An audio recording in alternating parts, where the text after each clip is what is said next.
News 24 বিনোদনের সবাইকে স্বাগত। আপনাদের সাথে আছি আমি ডমি প্রমারমা হ্যাপি।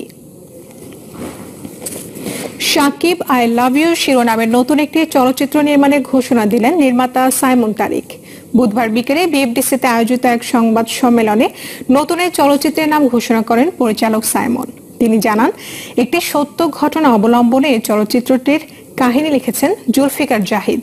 সুপারস্টার শাকিব খানের এক কিশোরী পাগল ভক্তের কল্পনার চিত্রায়ন হবে এতে। মেয়েটি মৃত্যুর মুখোমুখি হয়েও একবারের জন্য শাকিবকে দেখতে চায়, কিন্তু শাকিবের সাথে শেষ পর্যন্ত এই পাগল ভক্তের দেখা হবে কিনা তাই দেখা যাবে চলচ্চিত্রটিতে। এতে নবাগত নায়িকা হিসেবে অভিনয় করবেন সারা সিমরান।